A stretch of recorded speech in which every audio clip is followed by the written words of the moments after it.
泰勒今年第一次狗拉雪橇练习开跑了，他大喊领头犬向前跑，出发后一路狂奔冲往大湖方向。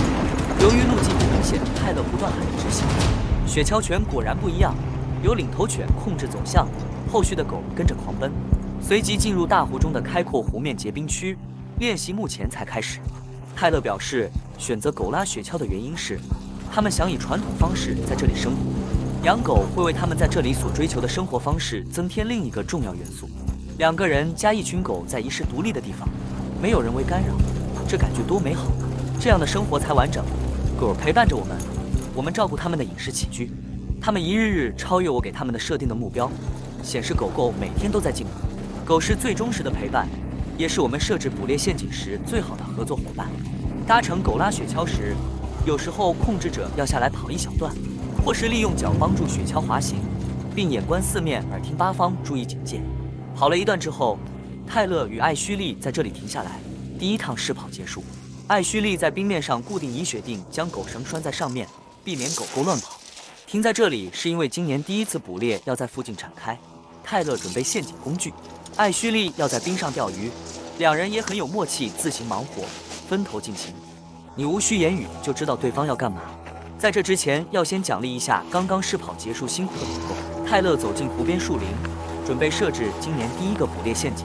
设置陷阱最重要的就是附近有没有动物活动迹象，雪地上有没有脚印，或是动物排遗，也可能是啃食过的枝叶或动物毛皮，不是随便放置的赌运气。泰勒准备在附近晃悠一圈，看有没有任何迹象。他俯身下去看，地上有很多明显且杂乱的脚印，非常不错的征兆。泰勒认为可能是狼獾，属于高级掠食者之一，生性凶猛，爪子锐利，底部大的有点长，像泪滴形状的肉垫，这种形状与许多动物不同，加上前面4指与漂亮的长爪，整个脚印真的很酷，很像金刚狼一样。这形状不像山猫那样常见，希望我们能捉到它。有脚印表示在这附近出没，既然有动物，那就适合放捕猎陷阱。泰勒不断盯着地上的脚印，思考要如何在树林中设置捕猎陷阱，能否捕捉到猎物全凭猎人经验，所以他不得不谨慎。泰勒观察4周后，心中已经有了定见。先将诱饵拿出来，用铁丝缠紧，避免整块肉被叼走。这些动物很聪明，稍有不慎可能会诱饵没了。捕兽陷阱没有被触发，固定诱饵也有诀窍。诱饵的位置是想办法让猎物走进陷阱中，不能太高，头一伸就吃到。也不能放太低，让它从另外一边就把诱饵吃到，这些都是经验累积。设置陷阱就是与动物斗智，人类的优势是我们有过去累积的经验，知道怎么样放更有机会。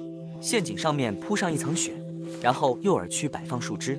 泰勒表示，虽然有点不想承认，有时候动物比我们聪明得多，你不要总想着要抓到很多，平常心就好。